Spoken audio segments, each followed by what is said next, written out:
the avoidant personality completely. They look at the silence, the emotional distance, the inconsistency, and they immediately interpret it as indifference. They think if this person cared about me, they would communicate. If they loved me, they would stay close. If they valued the relationship, they wouldn't keep pulling away. And on the surface, that conclusion makes sense. Human beings naturally judge behavior before they understand psychology. But the super empath sees something deeper. They recognize that avoidance is not always the absence of feeling. In many cases, it is the fear of feeling too much. That distinction changes everything. You have to understand something about avoidant individuals. Emotional intimacy often feels unsafe to them. Vulnerability activates old survival patterns buried deep inside the nervous system. Somewhere in their life experience, closeness became associated with pain, rejection, disappointment, criticism, control, or emotional suffocation. So they learned to protect themselves the only way they knew how, by disconnecting before they could be hurt. Now here's where most people make the mistake. They respond to the avoidance distance emotionally instead of strategically. The moment the avoidant withdraws, they panic, they chase harder, they demand reassurance, they over-explain, they try to force emotional closeness through pressure. But pressure is exactly what triggers the avoidance defense system in the first place. The super empath understands this dynamic instinctively, not because they are weak, not because they tolerate poor behavior, but because they possess a rare emotional intelligence that allows them to separate surface behavior from internal reality. They can see that behind the coldness is fear, behind the detachment is overwhelm. Behind the silence is often an internal battle the avoidant does not even fully understand themselves. That level of awareness requires maturity, because it's easy to love someone when they are expressive, affectionate, and emotionally available. The real challenge is remaining emotionally grounded when someone's fear manifests as distance. And this is why the super empath becomes such a powerful force in the avoidance cycle. They don't immediately personalize the withdrawal. They don't automatically assume they are unworthy, unloved, or rejected. They pause long enough to ask a deeper question. What pain is creating this behavior? That question changes the energy of the relationship completely. You see, most relationships become emotional reactions bouncing off each other. One person withdraws, the other pursues. One shuts down, the other explodes emotionally. And the cycle repeats until both people become exhausted. But the super empath interrupts the pattern because they refuse to operate purely from ego or emotional impulse. They bring awareness into the dynamic. And awareness is dangerous to unhealthy patterns because it exposes them. Now, let me be clear about something. Understanding an avoidant does not mean excusing destructive behavior. Emotional intelligence without boundaries becomes self-destruction. The super empath does not deny reality. They simply refuse to reduce human behavior to simplistic labels. They understand that wounded people often protect themselves in ways that unintentionally wound others. That perspective creates compassion without surrendering self-respect. And psychologically, this matters more than people realize. Because when an avoidant encounters someone who does not attack, chase, manipulate, or collapse emotionally in response to their distancing, something unfamiliar happens. Their nervous system begins to experience emotional safety instead of emotional pressure. For perhaps the first time, they are not being forced into intimacy. They are being invited into it. That changes the emotional equation entirely. Because deep down, many avoidants are not running from love itself. They are running from the fear of losing themselves inside love.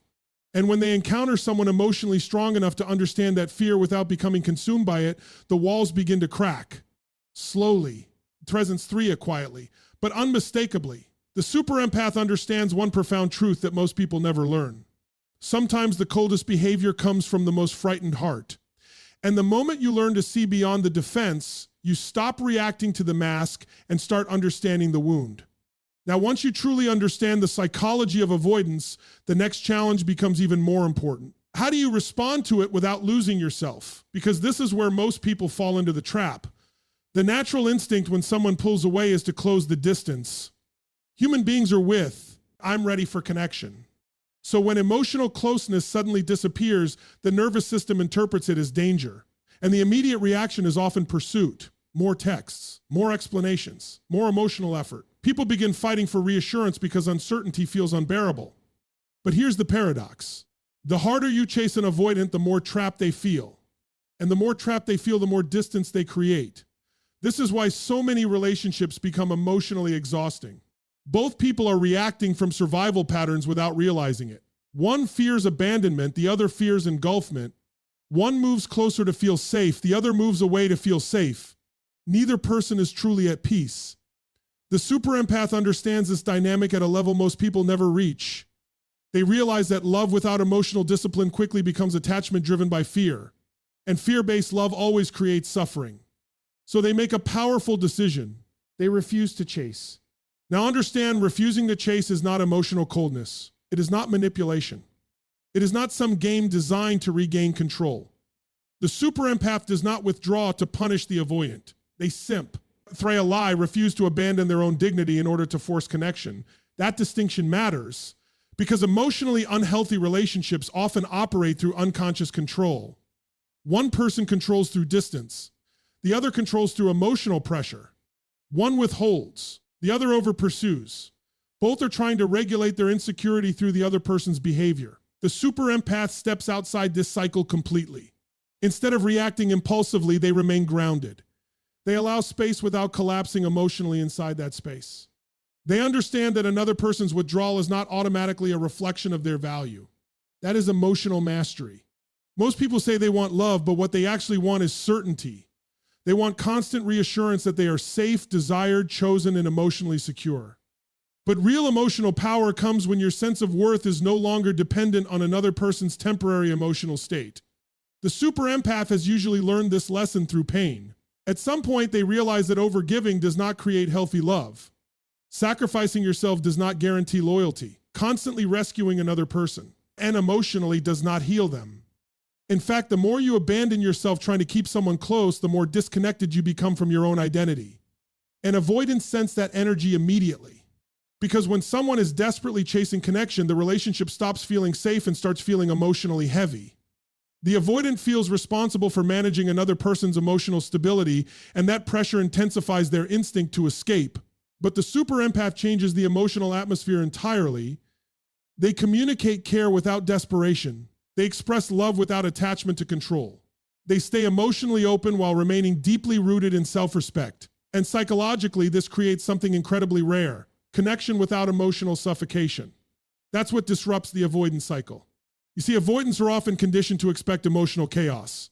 They expect people to panic when distance appears. They expect guilt, pressure, emotional ultimatums, or dramatic reactions. And when those reactions arrive, it confirms their internal belief that closeness eventually becomes overwhelming. But when the super empath remains calm, scent, 3 are red, and emotionally secure, the avoidant encounters something unfamiliar: peace. And peace is transformative because it removes the emotional battlefield the avoidant has spent their entire life preparing for. Now, this doesn't mean the avoidant immediately changes. Human psychology does not transform overnight, but something subtle begins happening internally. The avoidant starts recognizing that this connection feels different. There is no emotional chasing, no loss of self, no attempt to control them through guilt or fear. For perhaps the first time, intimacy begins to feel like freedom instead of pressure. And ironically, that is often the moment the avoidant starts moving closer on their own, because people value what does not seek to possess them. The super empath understands a truth that changes every relationship dynamic. The moment you stop chasing validation, you stop giving another person control over your emotional state. And that is where real power begins. What begins to happen over time is something most people never expect. The super empath does more than create emotional safety, they become a mirror. And mirrors are uncomfortable because they reveal truths people 3 spend years trying to avoid. You have to understand that avoidant individuals are often highly skilled at emotional suppression. Many of them have spent most of their lives disconnecting from uncomfortable feelings before those feelings could fully surface. They distract themselves with work, independence, routines, logic, productivity, or emotional detachment, not because they are incapable of love, but because vulnerability feels unpredictable, and unpredictability feels dangerous. So instead of processing emotions, they manage them through distance. Now here's the problem with emotional avoidance. Emotions do not disappear simply because they are ignored. They accumulate beneath the surface. Fear, grief, shame, disappointment, loneliness, all of it remains unresolved inside the nervous system. And over time, that internal disconnection creates a person who may appear calm externally while feeling emotionally fragmented internally. This is why the presence of the super empath becomes so psychologically significant, Because the super empath does not merely talk about emotional intelligence, they embody it. Their calmness during conflict becomes a mirror. Their honesty becomes a mirror. Their emotional availability becomes a mirror. Their ability to communicate directly without aggression becomes a mirror. And slowly, the avoidant begins comparing that emotional stability to their own internal chaos. This is where transformation often begins. You see, people rarely change because they are criticized. Most people become defensive when attacked. But people do change when they encounter a healthier emotional reality that quietly exposes the limitations of their current patterns. That is exactly what happens here. The avoidant starts noticing something different about the super empath. This person feels deeply, but they are not controlled by their emotions. They can discuss difficult conversations without collapsing. They can experience pain without weaponizing it. They can remain connected to themselves even during emotional tension. For an avoidant, this can feel almost disorienting because many avoidants secretly associate emotions with instability. Somewhere in their conditioning, vulnerability became connected to loss of control. So when they meet someone emotionally grounded, their entire belief system around intimacy starts being challenged. And this the Rhea challenge is internal before it is external. At first, the avoidant may resist it. They may still retreat during moments of closeness. They may still struggle with communication. Old survival patterns do not disappear instantly. The nervous system always returns first to what feels familiar, but the mirror remains. Every healthy response from the super empath quietly confronts the avoidant with a painful realization. Maybe the problem is not intimacy itself. Maybe the problem is my fear of intimacy. That realization is powerful because it shifts the avoidant from blame into self-awareness. And self-awareness is where emotional growth begins. Now, this process is rarely dramatic. In fact, most emotional transformations happen in silence, small moments, brief reflections, internal discomfort that slowly becomes impossible to ignore. The avoidant begins noticing how often they shut down, how quickly they detach when vulnerability appears, how deeply they crave connection while simultaneously resisting it. And perhaps for the first time, they start questioning the emotional armor they once believed was protecting them. Because every defense mechanism has a hidden cost.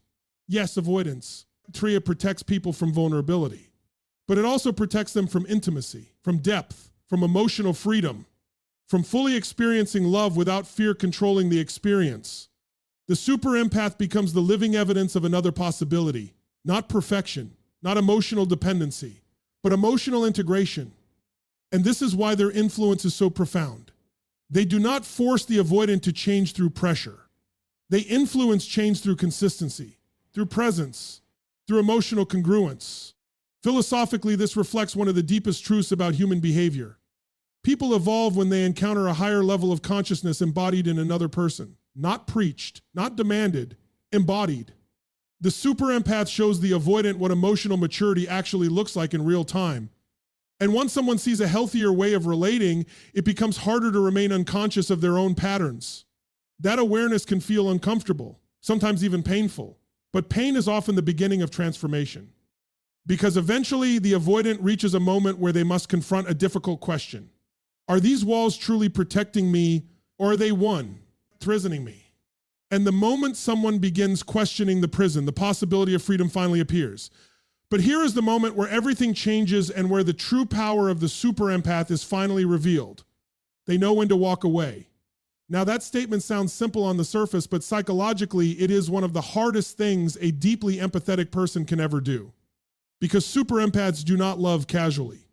They invest emotionally, mentally, spiritually. They see potential in people long before others can see it. They understand pain deeply, which means they often become extremely patient with wounded individuals.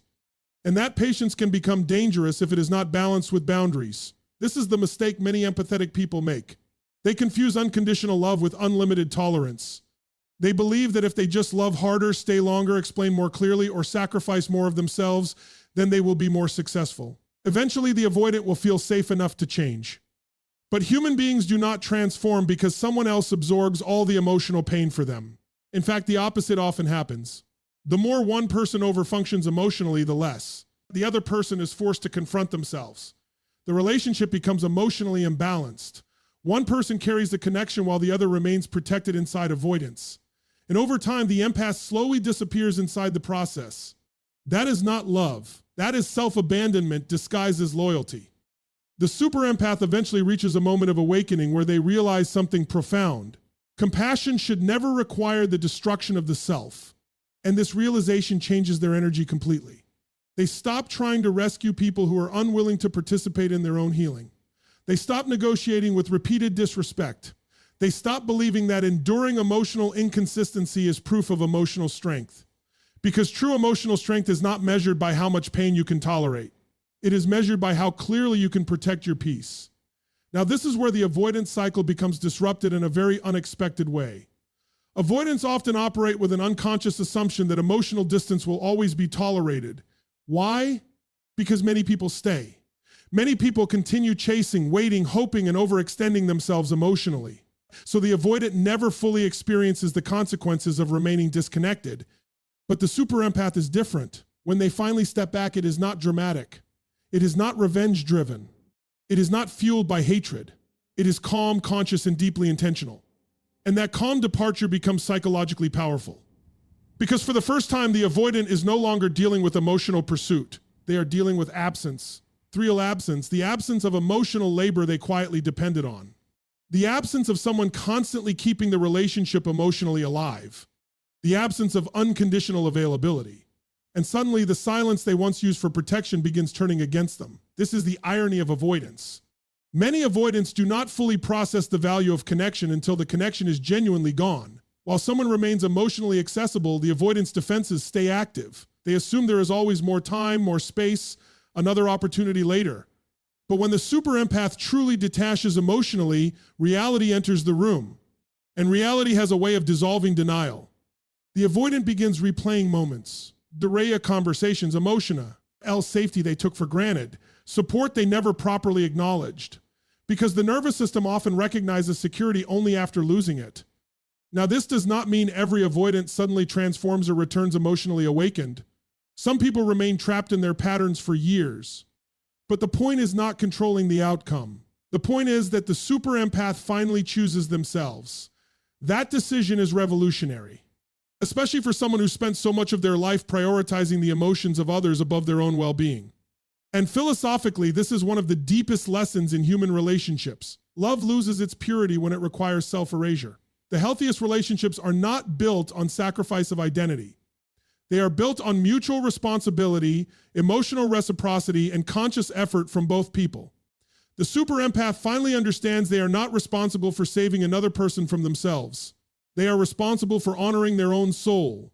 And strangely enough, that is often the moment they become most attractive to the avoidant, when they no longer need the avoidant in order to feel whole. Because nothing forces people to confront the consequences of emotional distance more powerfully than losing someone who loved them deeply without losing themselves.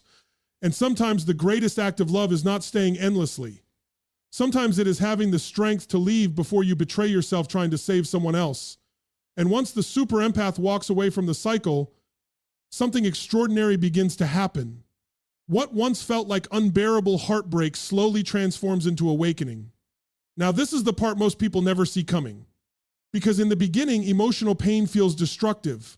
When a deep connection collapses, especially one filled with confusion, longing, and emotional inconsistency, it can feel like the ground beneath your identity has disappeared. The super empath often experiences heartbreak intensely because they loved intensely, they invested deeply, they believed deeply. And when that investment is not fully returned, the pain cuts straight into the nervous system. But here is where the super empath separates themselves from ordinary emotional patterns. They do not remain trapped inside victimhood forever. At some point, they begin asking a different question, not why do you think this happened to me? But what is this experience trying to teach me about myself? That shift changes everything. Because suffering becomes transformative the moment it produces awareness instead of bitterness. Most people react to heartbreak in one of two ways. They either harden emotionally and stop trusting people altogether, or they become addicted to seeking closure from the very person who wounded them. Both paths keep their emotional center outside themselves. The super empath eventually chooses a third path, growth. And growth is uncomfortable because it requires radical self-examination. They begin looking honestly at their own patterns. Why did they ignore red flags? Why did they overgive? Why did they confuse emotional struggle with emotional depth? Why did they believe love required endless endurance? These are not easy questions, but they are liberating questions. Because the moment people stop viewing pain purely as punishment, they begin extracting wisdom from it. This is where emotional evolution begins. The super empath starts rebuilding themselves from the inside out. They reconnect with passions they neglected. They strengthen their boundaries. They study psychology, threeology, spirituality, emotional intelligence, human behavior. They become more conscious of their own nervous system and emotional triggers. Slowly, they stop seeking validation from people who are emotionally unavailable. And something powerful happens during this transformation. Their energy changes, not in a mystical sense alone, but psychologically. Their posture changes, their communication changes, their emotional dependence decreases. They become calmer, more self-aware, more emotionally disciplined. Pain refines them instead of destroying them. And this is one of the greatest philosophical truths about suffering. Pain either expands your consciousness or deepens your unconsciousness. It either awakens you or consumes you. The outcome depends on whether you choose awareness or resentment. The super empath chooses awareness. Now, ironically, this personal evolution often creates a profound shift in the avoidant dynamic as well. Because the avoidant was unconsciously accustomed to the old version of the empath, the version constantly available, emotionally overextended, and willing to abandon themselves for connection. But now they encounter someone different, someone ground, someone centered, someone no longer emotionally starving for reassurance. And suddenly the energetic balance changes completely. This is why avoidants often become confused when the super empath truly begins healing. The emotional pursuit disappears. The desperation disappears. The dependency disappears. And what replaces it is emotional sovereignty. That is deeply confronting. Because human beings often do not realize how much emotional power they held in a relationship until that power no longer exists. But here's the deeper truth. The super empath is no longer transforming for the avoidant's attention. They are transforming because they finally understand their own value independent of external validation. That is freedom. For perhaps the first time in their life, they stop trying to earn love through emotional labor. They stop measuring their worth by another person's ability to choose them consistently. They realize that being deeply empathetic does not require tolerating emotional instability forever. And this realization creates inner peace, not because the pain magically disappears. Some experiences leave permanent emotional fingerprints, but the pain no longer controls their identity. It becomes part of their wisdom instead of the center of their existence. And that wisdom gives them something most people spend their entire lives searching for: emotional clarity. They begin recognizing that real love should expand your sense of self, not diminish it. Real connection should inspire growth, not constant anxiety. Real intimacy should feel emotionally safe, not emotionally addictive. The super empath finally understands that healing is not becoming colder. It is becoming wiser without losing your capacity to love. And when pain becomes wisdom instead of bitterness, you stop surviving relationships and start evolving through them. And ultimately, this is the lesson everything has been leading toward from the very beginning. The super empath does not break the avoidant cycle by rescuing the avoidant. They break the cycle by refusing to abandon themselves. That is the real transformation. Because many empathetic people spend years believing that love means sacrifice without limits. They believe that if they are patient enough, understanding enough, compassionate enough, they can heal another person's emotional wounds through sheer devotion alone. Boo. The human psychology does not work that way. No one heals because another person suffers on their behalf. No one becomes emotionally available because someone else keeps tolerating emotional unavailability indefinitely. Real healing only begins when an individual becomes conscious of their own patterns and takes responsibility for changing them. And this is where the super empath evolves into something even more powerful. They stop confusing empathy with self-neglect. Now, this distinction is critical because empathy without boundaries becomes emotional self-destruction. It creates relationships where one person continuously gives while the other continuously withdraws. One person carries the emotional weight while the other avoids accountability. Over time, the empath becomes emotionally depleted, resentful, anxious, and disconnected from their own identity. Why? Because they made another person's healing more important than their own well-being. The super empath eventually realizes that this is not noble. It is unsustainable. And once that realization fully settles into their consciousness, they begin approaching love differently. They still care deeply. They still understand emodio. now pain. They still possess enormous compassion, but now their compassion includes themselves. That changes everything, because self-love is not arrogance. It is self-respect.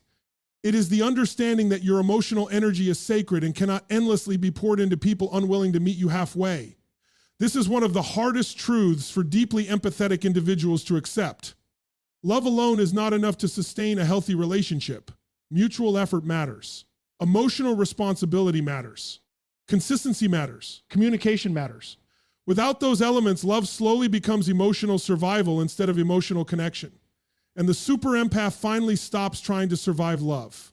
They begin choosing peace instead. Now, philosophically, this represents a profound shift in consciousness. Most unhealthy relationships are driven by attachment, not love. Attachment says, I need you in order to feel whole. Love says, I choose you while remaining connected to myself. Attachment fears abandonment so intensely that it tolerates suffering. Love values connection, but never at the cost of personal dignity. The super empath finally understands this difference. And once the yes do, they stop trying to force outcomes they cannot control. They stop trying to convince emotionally unavailable people to become emotionally available. They stop trying to decode mixed signals endlessly. They stop sacrificing their nervous system for temporary moments of closeness.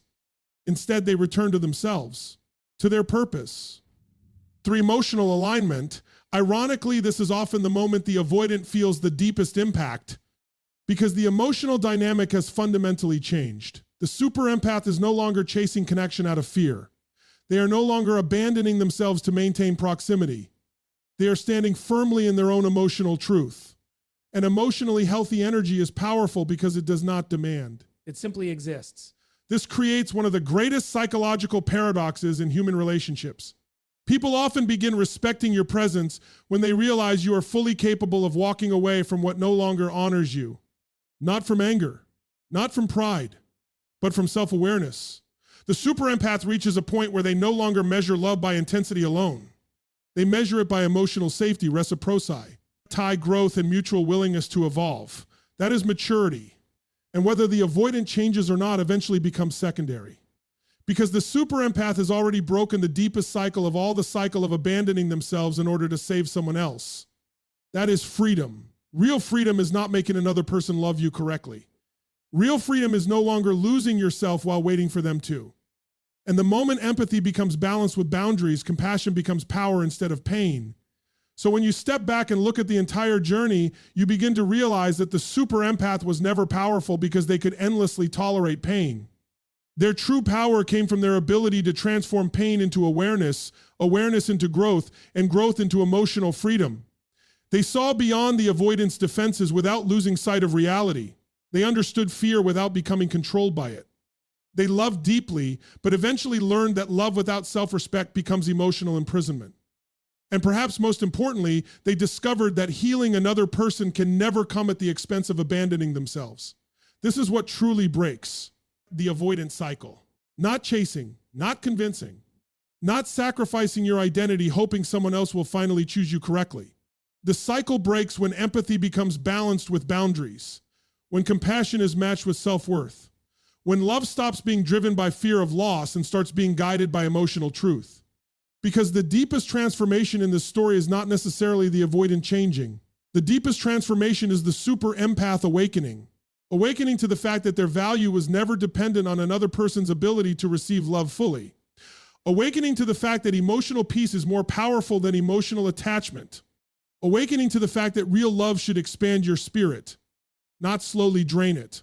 And ironically, when the super empath finally stops trying to rescue everyone else, they become the strongest version of themselves. That is the paradox of human growth.